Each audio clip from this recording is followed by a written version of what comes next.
សួរកូនៗទាំងអស់គ្នាថ្ងៃនេះអ្នកគ្រូនឹងមកបង្រៀនពីព្យញ្ជនៈកតោះយើងទៅមើលព្យញ្ជនៈកជាមួយនឹងគ្នានេះជាព្យញ្ជនៈកដូចជាពាក្យកង្កែបពាក្យកង្កែបមានសូរដើមកនេះគឺជាចលនាអក្សរក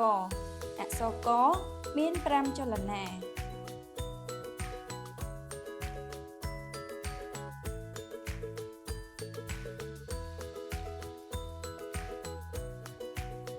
ឥឡូវនេះអ្នកគ្រូនឹងធ្វើចលនាឲ្យកូនទាំងអស់គ្នាមើលកដូចជាកង្កែបឥឡូវនេះសូមកូនទាំងអស់គ្នាបានចូលរួមធ្វើជាមួយនឹងអ្នកគ្រូទាំងអស់គ្នាកដូចជាកង្កែបឥឡូវនេះសូមកូនទាំងអស់គ្នាបានធ្វើដោយខ្លួនឯងឥឡូវនេះអ្នកគ្រូនឹងច្រៀងចម្រៀងអក្សរកឲ្យកូនទាំងអស់គ្នាស្ដាប់អក្សរកដូចជា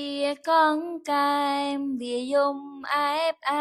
បនៅក្បែរមាន់បឹងមើលភ្នែកវាខំសំឡឹងមើលភ្នែកវាខំសំឡឹងកង្កែបមាន់បឹងមានសូរដើមកអក្សរកដូចជាកង្កែបវាយំអែបនៅក្បែរមាន់បឹងមើលភ្នែកវាខំសំឡឹង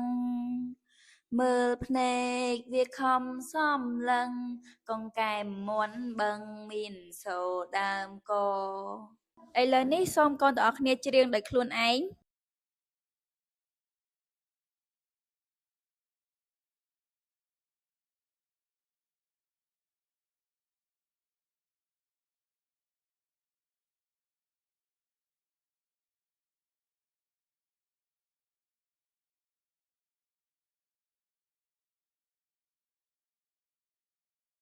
សូមអរគុណកូនៗទាំងអស់គ្នាសម្រាប់ការខិតខំប្រឹងរៀននៅថ្ងៃនេះយើងនឹងជួបគ្នានៅមេរៀនព្យញ្ជនៈខបន្តទៀត